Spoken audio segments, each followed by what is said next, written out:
PNC, America's Black News Channel. Watch us on all major cable providers and major streaming platforms. Finally, news that speaks to us. We've been talking about Ketanji Brown Jackson and her SCOTUS confirmation hearings all week. They're now over, as you know. A lot made of the questionable questions posed by GOP senators. But on Wednesday, New Jersey Senator Cory Booker really stepped up, did something that moved Ketanji Brown Jackson to tears. Let's take a listen. It's hard for me not to look at you and not see my mom, not to see my cousins, one of them who had to come here and sit behind you. She had to have your back. I see my ancestors and yours. Nobody's going to steal the joy of that woman in the street or the calls that I'm getting or the texts. Nobody's going to steal that joy. You have earned this spot. You are worthy. You are a great American. Don't worry. God has got you. And how do I know that? Because you're here. And I know what it's taken for you to sit in that seat. Yeah, God has got her. Cory's got her. We got her. Jaha, I'm going to start with you, man. That's right. How refreshing and important is it to hear that from a black male senator? Man, Mike, I'm just glad you played that clip. I'm just so proud, so proud. I mean, we have to affirm our black women, and not just the ones who are getting ready to be nominated get ready to be on the Supreme Court, but to all of our black women. And that's important. I don't want this to feel like you have to have an impeccable record like she does, right? All of our black women need to be affirmed by black men. And Cory just took a moment in the middle of the political theatrics, and she's getting torn down on the right and raised up on the left. But he took a moment and had a very real and passionate moment there. We can take some notes. You know, he was honest, he was clear. And we have to affirm our black women. I just love what happened here, and she deserved all that praise. I think this was a game changer, Mike. The one thing. I think this was a game changer, Mike. The one thing. Oh, go ahead, Jay. Go ahead, Jay. I was saying, Mike, I think this is a game changer, man. I tweeted something on yesterday. I said a black man who can affirm a black woman publicly, it speaks volumes about who he sees and how he sees himself privately. I think this is a game changer because so many times, man, we've seen we've seen where it's been the opposite, to where we have not spoken well of our women, regardless of what the situation or the dynamic is. But to be publicly affirmed before the country, but to be publicly affirmed in front of other men who were almost antagonizing her in a sense. I just think what Cory Booker did, man, was a game changer. And as Jaha said, I think it's time for us to do more of that and make that the norm for our black women. You know, Mike, I want to sort of dovetail both off of Jaha and Jay's comments. I think that, number one, this is clearly an important moment. Speaking as the lone lawyer on the panel, I'll say that, you know, watching the hearings and looking at what happened, this was clearly something that was necessary in that moment and clearly something that was important. But I don't want people to run with the narrative that this does not happen at all. I think that a lot of times black men are derided for not doing this. And Jay talked about this being the norm. And I want to say that among many black men, it is the norm. And so I don't want us to lose sight of that.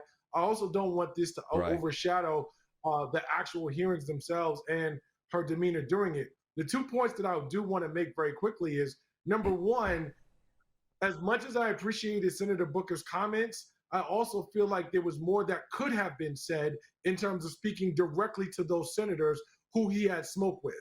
I understand the political lane, and I understand why he opted not to do that. But I think that when you are really an ally, part of being an ally is not just being able to say to the person, oh, I support you, but being able to say to the people who are essentially bullying this person, that was wrong, that was inappropriate. And if you continue to do that, you're going to have to deal with me. Again, I understand why Cory Booker in this space may not have chosen to do that. But if there was one thing that I wish I could have seen from him, it would have been for him to go further and speak directly to those senators in public and let them know that their behavior was as reprehensible as it was. The second thing that I'll say about this is we have to be careful about how we process Ketanji Brown Jackson's demeanor during these confirmation hearings. And Jaha said something that I thought was really important, that Black women who don't have these accolades and who are not necessarily flawless and perfect still deserve adoration. They still deserve to be praised. They still deserve to be celebrated and cherished. Had Ketanji Brown not acted the way that she had, that doesn't mean that we should turn our backs on her and say, well, look at, she got in there, she got upset. No, she acted like a person, because the thing about that is when we don't give our people permission to respond with requisite emotion, we then sort of make their behavior wrong, when what we know is that they're responding to absurdity in the first place. White men are not held to that standard. So we should have to be careful about how we sort of engage this as the right demeanor, because if someone doesn't respond in that way, that doesn't make them wrong. Man, Charles, man, you nailed it right there. I'm just going to say real quick, Mike, not to cut you off, but Charles nailed it right there. I just really appreciate that we're having this conversation as Black men. We need to have this conversation. Yeah. And also, we can say, to Charles's thank point, you, Senator Booker. Thank you, Senator Booker. But yeah, we can do more.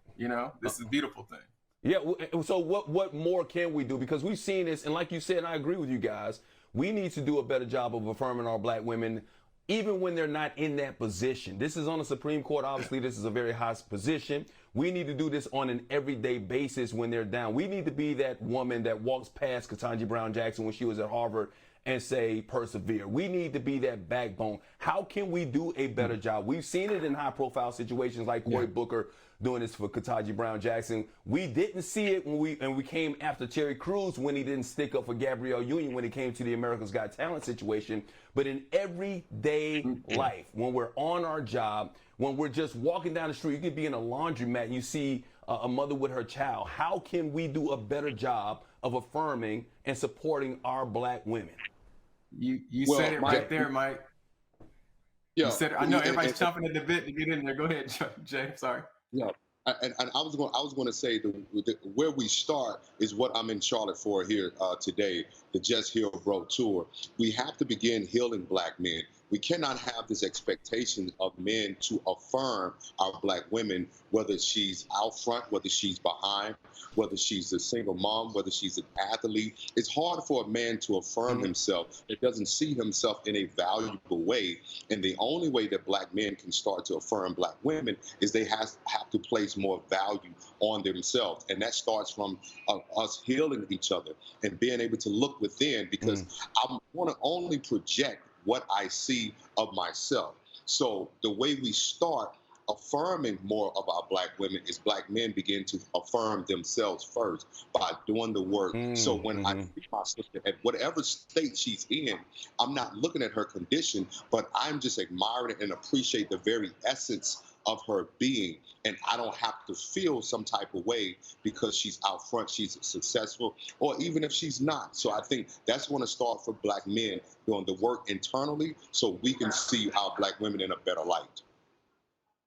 Yeah, so that's John, I got 20 tracks, seconds, right? I'll give them to you. All right, parallel tracks. So as we are trying to heal, happening at the same blessed time, we have to look at our child's teacher and say, I see you today. You're busting your tail. You are doing this and you're doing this not only for my child, but everybody in this class. When we go to the bank and it's the teller there, whoever it is, we can do that right here, right now, and affirm our Black women. So those can be parallel tracks. I'm so glad that Jay brought that up. We got to heal, right, with some help.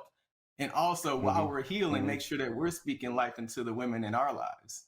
So we got to do that. I also want to say that I don't know who else was listening to that hearing and just know that you already got victory. You just got to walk through the path. I felt like that's my walk with God, man. It's like I already won. And now I just got to walk through it and try to do it with the most integrity as possible, with the most grace possible, with the intellect, what's built in me. So I just felt like that was just a metaphor for my life, and I'm inspired. So I appreciate the fact that we're even talking about this today. Well, the fact that, you know, like, I'm a very spiritual person. When God is for you, who can be against you? I don't worry about all that type of stuff. And to Jay's point, the bottom line is, in order to lift other people up, you have to be lifted up yourself. You have to be at a certain level yourself in order to lift other people up. So we got to do a better job. And we are doing a great job as brothers, a lot of us out there, and we don't get enough credit for it. But hopefully we'll do more of that on a daily basis so that people can see it and recognize us, and we won't have to worry about not getting that credit. All right, great segment.